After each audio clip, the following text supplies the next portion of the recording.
Wanamaker Trophy to his 2 green Masters jackets.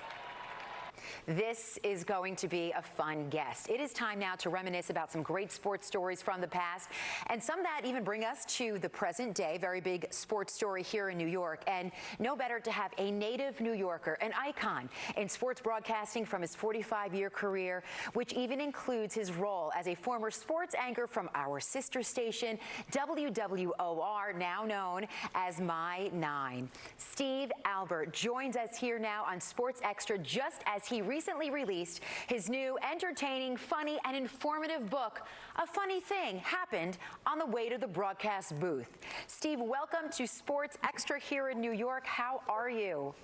Hey, Tina, how you doing? Thanks for having me on. I'm doing well. Oh, it's great to see you, and great congratulations on this new fun book. I mean, boxing, NBA play-by-play, even the New York Mets. You've done it all in sports, just as your brothers, Marv and Al, have done as well. How were you able to get all of this into one book? Well, it wasn't easy. It took about 6 years. I started thinking about it about 20 years ago, but my profession got in the way. But on and off, it took about 6 years. Originally, I was going to call it To Kill a Mockingbird, but unfortunately, it was already taken. Would have had some, problems, copyright problems with that. Yeah. Steve, New York sports, is in a frenzy right now. The Knicks are in the Eastern Conference Finals. The Mets and Yankees are playing each other as we speak, possibly headed towards a Subway World Series. What were some of the moments like this for you and your brothers growing up in New York that help you just hone your skills and your love to have a career in sports broadcasting? Well, when we were little kids, Tina, we would go into this little room in our house in Brooklyn, and we would turn the sound down on Yankees games, and we would announce the games ourselves. And then we would go down into the basement, and we would do play-by-play of ping pong. We would basically go around the house and announce almost anything, including dinner. We drove my parents crazy. My mother would often say, can't we at least get one doctor out of this? Do all three of you have to be sportscasters? But I'll say this, they never told us to stop, never once. And for that, I'm eternally grateful. Oh, that is a beautiful story, because we know how all of your careers ended up. And you even worked with your brother Al at Channel 9. And we found archives of Al tossing it to you inside the Mets clubhouse after they clinched in 1986. You guys were at WWOR at the time. What was that like? We're looking at it right now. Just saw the pie in the face and everything.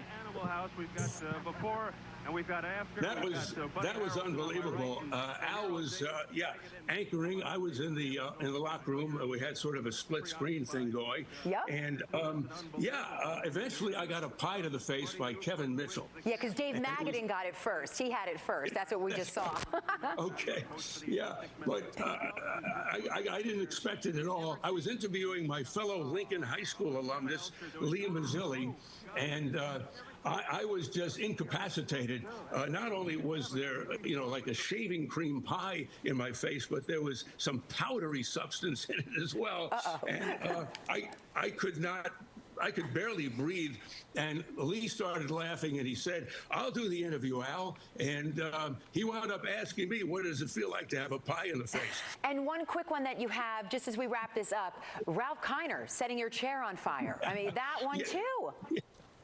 Yeah, I was working with Bob Murphy and Ralph Kiner in the late 70s and early 80s. These were not the glory years of the Mets. We had a ticker tape machine behind us that would spit out all the out-of-town scores and would unravel into a waste paper basket. And Ralph was doing the play-by-play, and he lit up a big cigar, and he was flicking the ashes into the waste paper basket, and it somehow wound up under his chair. And in the middle of trying to describe a fly ball to left field, Mets were playing the Cardinals, and we were on radio, he just jumped out of the chair and screamed and stopped doing the play-by-play.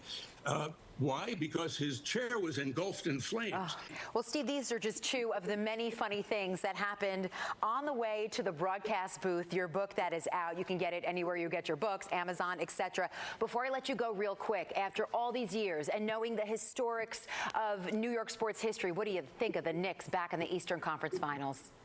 Well, you know, I have a chapter in my book that's titled Living Through History, and it describes my being a student at Kent State on May 4th, 1970, during that the tragic shootings. 4 days later, I was invited by Knicks trainer Danny Whalen to sit on the Knicks bench as an honorary ball boy when the Knicks, of course, won their first NBA championship. I see similarities between that Knicks team and this Knicks team in terms of heart and sharing the ball. And, of course, the Knicks have the home court advantage, which is huge with, you know, the way these Knicks fans are. But let me just say that I will put it this way. A funny thing happened on the way to the finals. Steve Albert, a great broadcaster, icon, and now also an author of a great funny book that people can learn about your broadcasting career. Thank you so much for joining us. Thanks, Tina. I appreciate it. Thanks for having me on. Of course. And Sports Xtra